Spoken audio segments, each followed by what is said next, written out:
A palavra de Deus liberada sobre você vai se cumprir. A palavra de Deus liberada sobre você vai trazer à existência uma capacidade que você não sabia que poderia ser gerada dentro de você, para que você desenvolva o que precisa ser desenvolvido na sua vida, para tomar posse daquilo que Deus liberou sobre você. Eu me sinto tão distante daquilo que Deus quer de mim, ou até daquilo que Deus tem para me dar. Do que Deus tem para mim, eu me sinto tão longe. É porque Deus escolheu de fato as coisas que não são, para confundirem aquelas que pensam que são. Então, na verdade, sua vulnerabilidade só faz o farol de Deus ficar cada vez mais sobre você. Aquilo que você considera extremamente frágil em você, e que você pensa que é o motivo para não viver o que Deus tem, é na verdade um dos critérios pelos quais você foi escolhido. Porque esta fraqueza, ela não te desabilita, ela te empurra para o altar.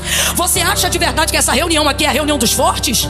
É a reunião dos melhores? Não, irmãos, vamos nos voltar à humildade. Apesar de toda a honra de desfrutarmos da glória e da presença de Deus nesse recinto, a verdade é que os mais capazes não estão aqui. Estão aqui aqueles que reconhecem que não são suficientemente capazes em si mesmo para seguirem. Eu vou dizer algo que Deus está mandando aqui.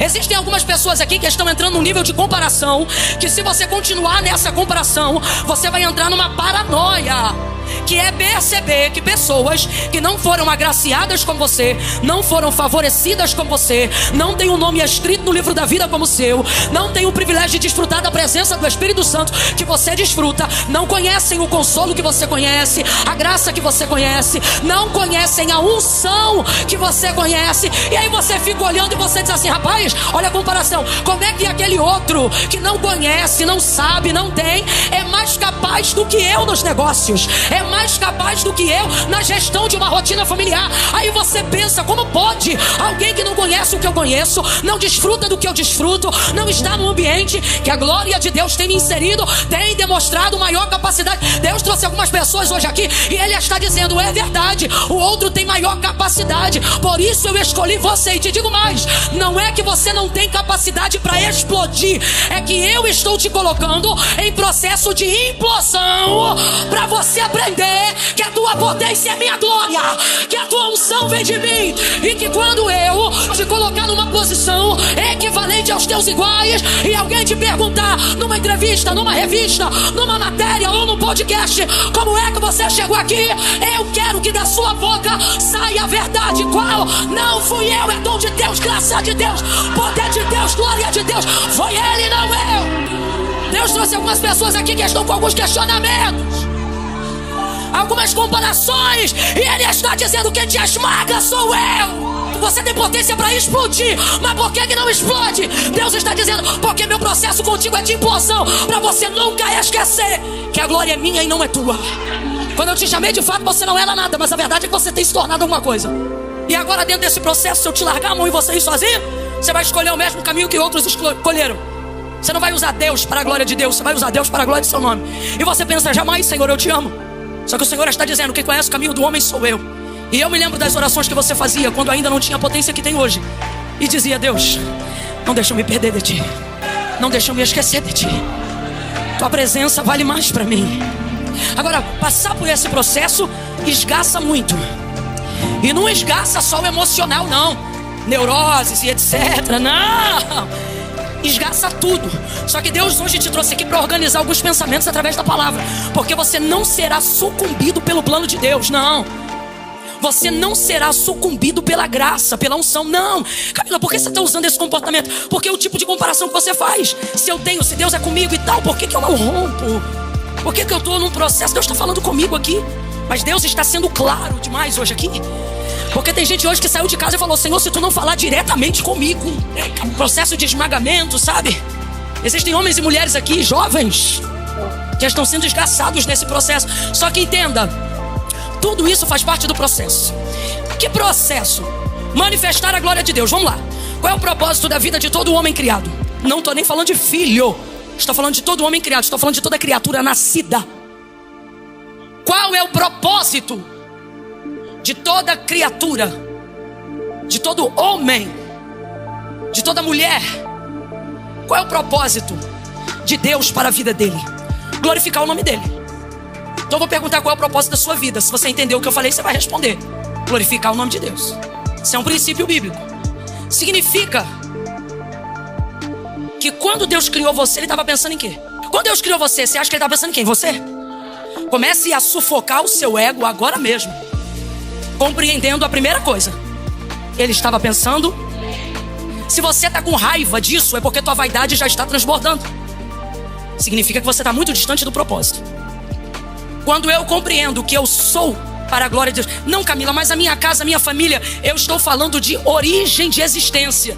E a palavra de Deus nos garante que todo ser criado, antes de ser gerado no ventre da sua mãe ou retirado da semente de seu pai, ele nasceu no pensamento de Deus. Jeremias vai falar uma palavra que eu acho linda. Ele diz assim: tu me teceste de um modo terrível e maravilhoso no ventre da minha mãe. Essa epiderme aí, essa pele que você carrega, de acordo com o profeta Jeremias e no entendimento de criação de Deus para ele está dizendo: tu me fizeste fio a fio. Dentro desse processo, eu entendo que quando Deus me criou, não era em mim que Ele estava pensando. E isso não me entristece, isso me alegra. Porque se Ele estava pensando nele, tudo o que Deus faz a vontade de Deus é boa, perfeita. Então, se eu nasci da vontade de Deus, se Deus me criou, e isso aqui não é romantismo não, as estrelas, Ele chama uma a uma pelo nome. Você acha de verdade que não há um plano específico de Deus para a sua vida? O salmista vai salmodiar no Salmo de número 8 e ele vai dizer assim: pouco menor do que os anjos o fizeste, mais de glória o vestiste e o coroaste. Ele está apontando para o Messias, é claro, mas está apontando para o Messias na sua humanidade carnal, messiânico, como o próprio Salmo aponta. Mas o que isso significa? Significa que o homem é o pináculo da criação de Deus. Então, se as estrelas Ele chama pelo nome, se toda a criação Ele delegou uma ordem, Ele cuida ao homem muito mais. Até porque se assim não fosse, e quando eu falo homem, falo de gênero humano, até porque se assim não fosse, depois de haver criado todas as coisas, Ele não teria dado o governo delas ao homem. Ele traz o homem para esta terra e Ele diz: tudo está aqui, governe sobre todas as coisas. O homem é o pináculo da criação de Deus. Então nós somos criados para a glória de Deus. Camila, se isso é verdade, por que eu não me encontro o meu propósito? Na verdade você já encontrou, vamos lá, vou de novo. Você foi criado com que propósito? Mas por que você vive por aí dizendo: Deus, qual é meu propósito? Por que você vive por aí dizendo: Deus, qual é meu chamado? É a pergunta que eu mais ouço. Por que você fica nesse questionamento? Porque a verdade da verdade é que nós não procuramos coisas que façam sentido para a glória de Deus. Procuramos coisas que façam sentido. Procuramos o que nos dá prazer. Procuramos o que nos dá status. Procuramos o que nos dá popularidade. Procuramos o que nos dá seguidores. Porque dentro de uma natureza caída, desenvolveu-se a ideia de que o reconhecimento da sociedade, baseado no que a gente tem, faz a gente ser quem a gente quer ser. Sim ou não? Buscando a aprovação humana e glória de homens, acreditamos que a aprovação de Deus está no reconhecimento que a sociedade dá ao homem. E então corremos atrás de dinheiro e começamos a fazer as pessoas nos respeitarem, não pelo nosso CPF, mas pelo nosso CNPJ. Porque o quanto eu produzo vai dizer para as pessoas quem eu sou.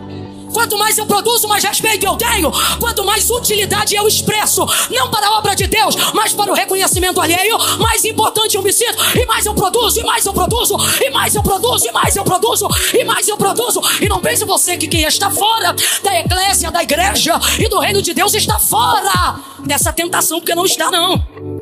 Pelo contrário, são as mentes mais cauterizadas que vão caindo na ideia do ativismo religioso, de que fazer sobre a justificativa que é para Deus te aproxima de Deus, quando na verdade muitos conhecem Ele, mas não são conhecidos dele. Gente, naquele dia Jesus vai dizer: muitos virão, muitos, Ele disse, vão vir para mim, vão dizer: em teu nome eu expulsei demônios, em teu nome eu curei. É ímpio que faz isso? Quem é que usa o nome de Jesus para curar? Fala a verdade, diga: somos nós. Somos nós. Quem é que usa o nome de Jesus para expulsar demônios? Só que o que é que Ele vai dizer para essas pessoas? Apartai de mim, malditos, porque eu nunca vos conheci. Vocês me conheciam, vocês trabalhavam no uso do meu nome, mas eu nunca conheci vocês. Então veja, caminhamos então nessa ideia, sem perceber. E os que se acham mais crentes do que os outros são os que mais estão vivendo essa verdade, porque eles pensam que o mundo não tem poder de afetá-los. Eles pensam que a rede social não tem poder de afetá-los. Mas olhe para cá, todos nós estamos, cada um até certo ponto, afetados sim. Por isso a oração de Jesus é: eu lhe peço que não os tire do mundo, mas que os guarde no mundo. No mundo. Porque vai ser difícil, mas Ele também nos dá esperança. Ele diz: eu venci o mundo. Então começamos a cultivar a ideia de que se formos grandes, E de que se tivermos todo o status, e a maioria normalmente pensa, e se tivermos todo o dinheiro que precisamos ter, vamos conquistar toda a alegria que queremos. E agendamos a nossa felicidade para quando conquistarmos coisas, sendo que nós somos pessoas. E pessoas não se saciam de coisas. E uma das maiores provas de que a resposta não está em buscar coisas que façam sentido para nós, mas coisas que façam sentido para Deus, mesmo quando nós não estamos confortáveis fazendo essas coisas. A maior prova é que o maior índice de suicídio está na classe média alta. O maior índice, isso aqui é um dado estatístico, eu não estou inventando. Por que lá? Porque lá estão as pessoas que agendaram, na maioria das vezes, ok? A felicidade. Eu não estou generalizando, mas normalmente quem constrói aquilo que deseja ser baseado no que tem, quando tem tudo o que queria ser, ainda descobre que não se tornou quem gostaria de ser. E é nessa hora que, vendo que não há mais nada para conquistar, a vida perde completamente o significado. Mesmo tendo seguidores, mesmo tendo arroba, mesmo tendo patrocínio. Eu estou falando a linguagem do século XXI para todo mundo entender. Mesmo tendo o reconhecimento do povo, mesmo tendo o apoio da massa, nada disso é suficiente. E por que não? Porque estamos numa busca desenfreada daquilo que faça sentido para nós, alinhando a nossa visão com o que o mundo pede. E sem perceber, não nos tornamos mais pessoas, mas algoritmos sociais. E baseado nessa expectativa, vemos que não damos conta, porque é muita grandeza para quem é barro. É muita grandeza para quem é pó, porque você pensa que vai fazer cumprir a promessa que Deus te fez. Você pensa que é seu esforço. Você pensa que é o seu dinamismo que vai fazer cumprir a palavra que Deus tem sobre a sua vida. E eu não estou pregando para o mundo, eu estou pregando para a igreja. Porque o mundo não aguarda o cumprimento de uma promessa. E é por isso que na ascendência de escala social, eles conseguem subir vertiginosamente mais rápido que nós. Porque eles não estão debaixo de uma palavra. Mas nós, aguardando o cumprimento de uma palavra, pensamos em preparar todo o cenário. O cenário que deveria estar pautado na obediência e na capacidade de Deus, e não nossa. Haja vista que não fomos escolhidos por aquilo que fazemos, mas justamente por quem não somos. Esquecemos-nos disso e começamos a achar que já somos o suficiente para darmos uma ajudinha para o que Deus falou. E então começa a trabalhar mais, e começa a fazer tudo mais, e começa a faltar ceia para dobrar o plantão, e começa isso, e começa aquilo, e começa assim, e começa assado. E você vai ficando esgaçado. Agora, eu trago de Deus aqui uma palavra. Se isso é para a glória de Deus, prepare-se, porque vai vir compensação na saúde, vai vir compensação nas finanças, vai vir compensação na revelação da sua vida espiritual. Agora, se isto é para respaldo e para a glória dos homens, prepare-se. O lugar mais alto que você chegar no mundo ainda estará o mais distante possível de Deus. Quando Jesus disse assim: se alguém quiser vir após mim, negue-se a si mesmo, tome sobre si a sua cruz e siga-me. Portanto vos digo que qualquer que me seguir para ganhar, já perdeu. Mas qualquer que perdendo por amor de mim para me seguir, já ganhou. Pois que vale ao homem ganhar o mundo inteiro, se em troca disso ele perder a sua alma. O céu está preparado para compensar qualquer prejuízo que para herdá-lo você perder na terra. Mas a terra não está preparada para compensar o prejuízo de perder o céu. Deus está renovando as nossas mentes. Deus está renovando o nosso espírito. Sofrimento é treinamento, mas para a glória dos homens. Para a glória dos homens. Status, prestígio é lápide para sepultura. Deus está dizendo: eu vim para te dar vida, vida com abundância, vida com plenitude. E a única maneira de você acessar isso é fazendo para a glória de Deus. Pregue para a glória de Deus, cante para a glória de Deus, ore para a glória de Deus, ame para a glória de Deus, invista para a glória de Deus, dirija para a glória de Deus, abrace para a glória de Deus, forme família para a glória de Deus, sustente um casamento para a glória de Deus. É para a glória de Deus, é para a glória de Deus. Senão não vai fazer sentido, não vai fazer sentido.